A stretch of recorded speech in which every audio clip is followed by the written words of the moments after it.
Hello बच्चों, तो आज हम कक्षा 11 के भौतिक विज्ञान विषय के अध्याय 1 मात्रक एवं मापन अर्थात यूनिट एंड मेजरमेंट के पार्ट 1 वीडियो को शुरू कर रहे हैं। तो आइए सबसे पहले देख लेते हैं आज हम किन किन विषयों को पढ़ेंगे। तो आज हम सबसे पहले पढ़ेंगे मात्रक क्या है, मूल मात्रक और व्युत्पन्न मात्रक क्या होते हैं और मात्रकों की अंतर्राष्ट्रीय प्रणाली क्या होती है। तो ये चैप्टर बहुत अच्छा सा इंटरेस्टिंग सा चैप्टर है आपके लिए, क्योंकि इसमें वो सारी चीज़ें हैं जो आप डेली लाइफ में अपनी यूज़ करते होंगे, वो सारे शब्द आप यूज़ करते होंगे, लेकिन आज हम उनका अध्ययन बहुत अच्छे से गहराई से उन चीज़ों का अध्ययन करेंगे कि ये हम क्यों कहते हैं।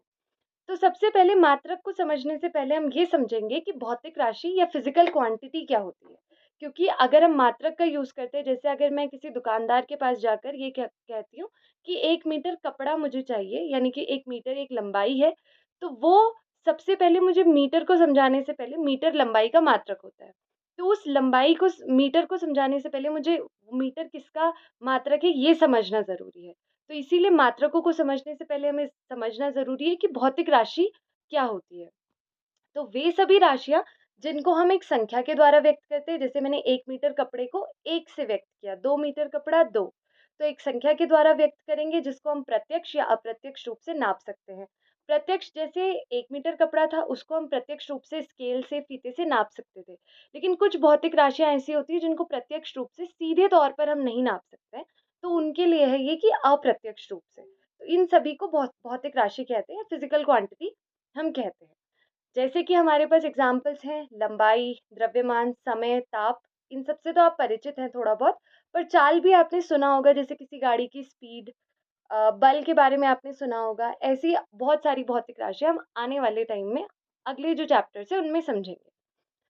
तो हम इतना समझ गए कि किसी भी भौतिक राशि को व्यक्त करने के लिए हमें एक मात्रक की ज़रूरत होती है यूनिट की और एक आंकिक मान की। जैसे मैंने कहा 1 मीटर कपड़ा, तो एक तो हमें ज़रूरत थी उस एक की, जो सांख्यिक मान था, संख्या वाला मान था, वो हो गया हमारा आंकिक मान। और दूसरा था उस मीटर का, मीटर यानी कि यूनिट। ऐसा किसी भी भौतिक राशि के लिए हो सकता है। जैसे मैं कहूँ अगर मुझे 2 किलो सब्ज़ी चाहिए, तो 2 हो गया आंकिक मान और किलो हो गया उसकी यूनिट, द्रव्यमान की। ऐसे ही हम और भौतिक राशियों के लिए समझेंगे। अब हम समझते हैं मात्रक, जिसको कहते हैं हम यूनिट। तो किसी भी भौतिक राशि का मात्रक क्या होता है? अब मात्रक होता क्या है कि हमने किसी भी भौतिक राशि का मापन करना है, उसको मापना है। तो हम कहेंगे हमने माप तो दिया, लेकिन कितना मापा? जैसे अगर मैं कह रही हूँ ये लंबाई है, तो ये लंबाई कितनी है? या फिर मैं इसकी दुगुनी कर दूँ, तो वो लंबाई कितनी है?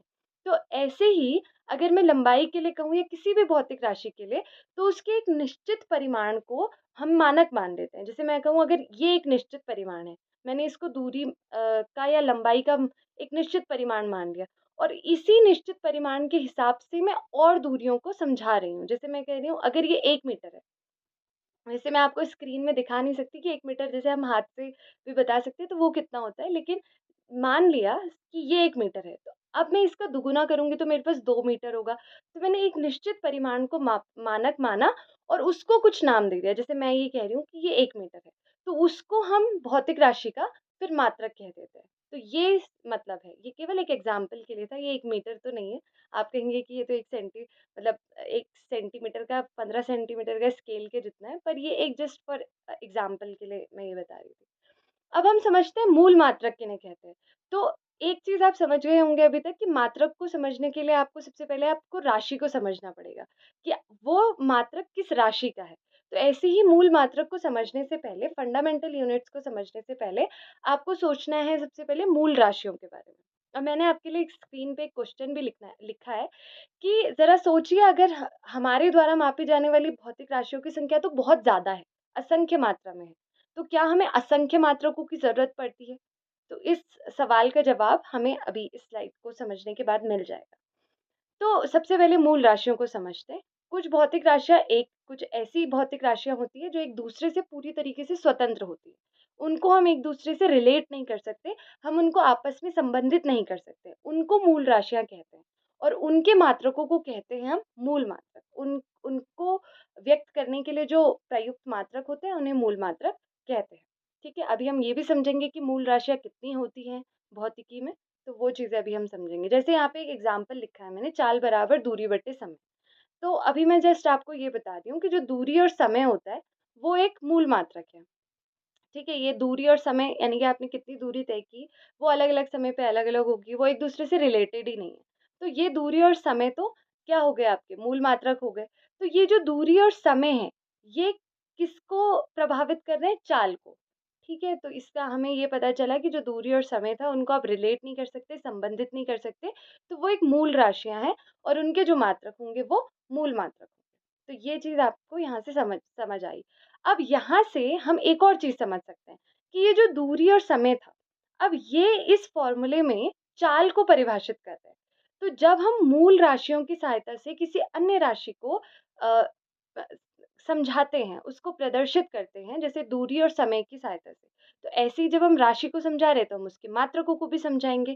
तो ऐसी राशियाँ व्युत्पन्न राशियाँ होती हैं, जैसे ये चाल, क्योंकि वो मूल राशियों पर डिपेंडेंट है।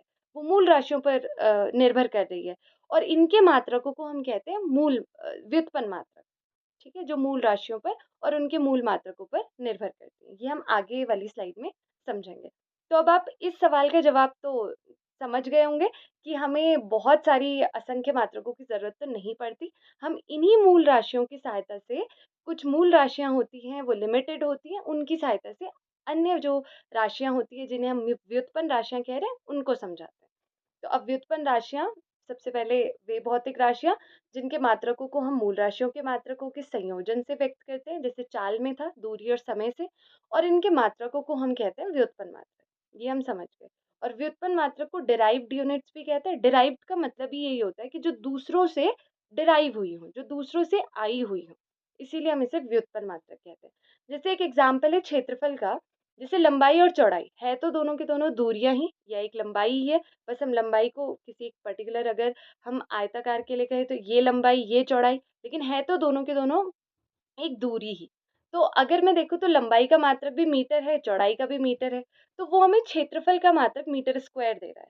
तो इसका मतलब ये जो क्षेत्रफल का मात्रक था, ये किस पर निर्भर कर रहा था? इस लंबाई और चौड़ाई के, जो खुद एक मूल मात्रक थे। तो ये हमें पता चला कि ये एक व्युत्पन्न राशि है और इसका जो मात्रक है वो व्युत्पन्न मात्रक है। ऐसे ही आगे हम आयतन को भी डिफाइन कर सकते हैं, जैसे आयतन भी ये लंबाई, चौड़ाई, मोटाई या ऊंचाई पे, और इसका जो मात्रक है वो ये राशियों के मात्रकों पर निर्भर करता है। ठीक है? अब हम मात्रकों की अंतर्राष्ट्रीय पद्धति को समझते हैं। इसे समझने की क्या ज़रूरत है? ये बहुत इंटरेस्टिंग सी चीज़ है। जैसे अगर आप ये सोचें कि 1 मीटर कपड़ा, तो अगर मैं किसी भी और देश में चला जाऊँ, तो मुझे 1 मीटर कपड़े को या मीटर को, केवल एक कपड़ा तो अलग हो गया ख़ैर, पर मीटर या फिर किलोग्राम, इसको वहाँ जाकर कुछ अलग प्रोनाउंस करना पड़ेगा, कुछ अलग बोलना पड़ेगा कि मीटर ही सब जगह चल जाता है या किलोग्राम ही सब जगह चल चल जाता है। तो ऐसी अलग-अलग, मतलब कहने का मतलब ये है कि सभी राशियों के मात्रक सभी जगह सेम होते हैं या सभी जगह अलग-अलग होते हैं। तो वैसे अलग-अलग होते हैं, लेकिन हम सुविधा के लिए एक पद्धति के मात्रकों को मान लेते हैं कि इसमें आप समझ लीजिए ये सबको पता होंगे। बाकी आप अपनी लोकल लैंग्वेजेस में कुछ भी कहें। जैसे पहले होता था नाली, एक नाली में कितने वर्ग मीटर होंगे, ऐसे चलता था क्षेत्रफल के लिए। तो उसके लिए अब ये अंतर्राष्ट्रीय पद्धति डेवलप की गई है। तो हमने सबसे पहले जो प्रमुख जो प्रचलित 3 पद्धतियाँ हमारे पास है, वो मैंने यहाँ पे आपके लिए लिखी हैं। तो उन पद्धतियों के हिसाब से मूल मात्रक, लंबाई, द्रव्यमान, समय के मात्रक के आधार पर, ये मूल मात्रक अभी हम आगे वाली स्लाइड में पढ़ेंगे भी। तो उसके आधार पर हमारे पास 3 सिस्टम्स हैं, और वो 3 सिस्टम्स हैं। सबसे पहला है सीजीएस सिस्टम, ये सेमी ग्राम सेकंड पद्धति। इसका मतलब क्या है? यहाँ पे जो सी है, इसका मतलब है सेमी। सेमी अ, यानी कि सेंटीमीटर, आपने सुना है कि लंबाई का एक मात्रक सेंटीमीटर भी होता है, तो वो लंबाई का मात्रक है। ग्राम वो द्रव्यमान का है और सेकंड वो समय का मात्रक है। इस तरीके से ये सेंटीमीटर, ग्राम, सेकंड पद्धति है। इसी तरीके से हमारी एक पद्धति होती है फुट पौंड सेकंड पद्धति। इसमें ये जो फुट होता है, ये लंबाई का मात्रक है, द्रव्यमान का मात्रक ये पौंड है। और ये जो समय है उसका मात्रक हमारे पास सेकंड है। इसके अलावा जो आपने सुनी होगी, ये बहुत प्रचलित पद्धति है, एमकेएस सिस्टम या एमकेएस पद्धति, metre, kilogram, second. M for metre जो लंबाई का मात्रक है, और किलोग्राम द्रव्यमान के लिए, और सेकंड समय के लिए। और इसी एमकेएस सिस्टम का जो हमारे पास अ, विस्तार आता है, वो हमारे पास एसआई पद्धति के रूप में, जिसे इंटरनेशनल सिस्टम ऑफ यूनिट्स या एसआई पद्धति भी बोलते हैं। अंतर्राष्ट्रीय पद्धति जो मात्रकों की होती है। तो ये मीटर, किलोग्राम, सेकंड वाली का ही विस्तार होता है। तो इसको हम अच्छे से समझेंगे, जो पूरे विश्व भर में चलती है ये पद्धति, और इसके हिसाब से समझेंगे इसमें कुल कितने मात्रक होते हैं, जो मूल मात्रक होते हैं। तो एसआई पद्धति में जो मूल मात्रकों की संख्या है वो 7 है, और वो कौन-कौन से हैं? वो हमारे पास ये सातों के साथ है। पहला लंबाई, लेंथ, द्रव्यमान मास, समय टाइम, विद्युत धारा को जिसे हम इलेक्ट्रिक करंट भी बोलते हैं, ऊष्मागतिक ताप थर्मोडायनेमिक टेम्परेचर, और पदार्थ की मात्रा यानी कि अमाउंट ऑफ सब्सटेंस, और ज्योति तीव्रता यानी ल्यूमिनस इंटेंसिटी। और ये सारी की सारी, कंफ्यूज मत होइएगा, ये मात्रक नहीं है, ये मूल राशि है, क्योंकि मैं पहले भी बोल चुकी हूँ कि मात्रकों से पहले आपको समझना पड़ेगा राशियों को, ठीक है? तो ये इनकी राशियाँ हो गई, और इसके अलावा हमारी कुछ 2 पूरक राशियाँ भी होती हैं। ये पूरक राशियाँ हैं, समतलीय कोण और घन कोण, जो इन मूल राशियों के अलावा हैं, जो हमारी एसआई पद्धति में। क्योंकि अगर आपको कोण को बताना है तो उसके लिए आप इनमें से किसी का भी यूज़ नहीं करेंगे, आप समतलीय कोण और घन कोण का यूज़ करेंगे। इनको हम विस्तार से आगे पढ़ेंगे। तो ये टेबल है हमारे पास एसआई पद्धति और उनके मात्रकों के लिए। परिभाषा इतनी ज़रूरी नहीं है, अभी इतनी ज़रूरी नहीं है, क्योंकि जो मेन है, जैसे लंबाई, द्रव्यमान, समय, ये तो आप बचपन से पढ़ते आए हैं। लेकिन विद्युत धारा, इसकी परिभाषा हम आगे आने वाले अध्यायों में समझेंगे, विद्युत धारा को विस्तार से। तो ज़रूरी है कि आप इन मूल राशियों के मात्रकों और उनके प्रतीकों को देखें। जैसे लंबाई को मीटर से तो स्मॉल एम से दिखाएंगे, द्रव्यमान को किलोग्राम कहेंगे तो उसको केजी से दिखाएंगे। ये इनके मात्रक हैं, ये वाले। विद्युत धारा का एम्पियर है, समय का सेकंड है, इनको स्मॉल एस कैपिटल ए से दिखाएंगे। फिर आगे हमारे पास ऊष्मागतिक ताप है, तो इसे केल्विन इसका मात्रक होता है, कैपिटल के से दिखाएंगे।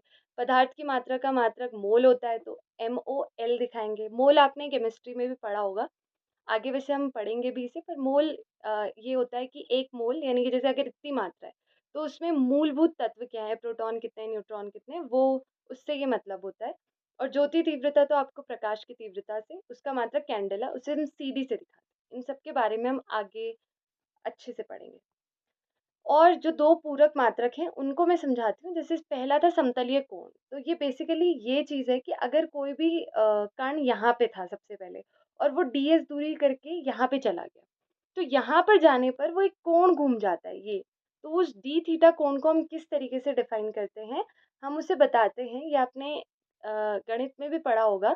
उसको हम डिफाइन करते हैं वृत्त के चाप की लंबाई जो ds है, बटे वृत्त की त्रिज्या से, यानी ds बटे dr, उसे हम डी थीटा कहते हैं, और इसका मात्रक होता है रेडियन, जिसे हम RAD से लिखते हैं। इसके बाद होता है घन कोण, जिसे हम सॉलिड एंगल, या ये जो लिखा है ये होता है डी ओमेगा से भी दिखाते हैं। इसका कहने का मतलब क्या है, जैसे अगर यहाँ पे कोई O है, O पे अगर कोई सोर्स है, सोर्स यानी कि जैसे टॉर्च है, तो टॉर्च का प्रकाश ऐसे निकलेगा, है ना? तो यानी कि वो एक गोले के रूप में निकलेगा। तो यानी वो जितने भी भाग में फैलेगा, यानी ये एक गोले की तरह होगा, तो वो कितना एंगल उस कोण से बना रहा है। तो आप ये समझ सकते हैं कि यहाँ पे एक गोलीय पृष्ठ है, तो वो गोले के केंद्र से जितना कोण बनाता है, उसको आप घन कोण कहते हैं, डी ओमेगा। इसीलिए जब आप इसको परिभाषित करते हैं, तो यहाँ पे आप लिखते हैं कि ये जो गोलीय पृष्ठ के अपरोधन क्षेत्र का क्षेत्रफल बटे वृत्त की त्रिज्या का स्क्वायर, यानी DA बटे ये R का स्क्वायर, उससे आप घन कोण को बताते हैं। ये आपके लिए बड़ी क्लासेस के लिए भी बहुत ज़्यादा इम्पोर्टेंट होता है, आगे के लिए भी।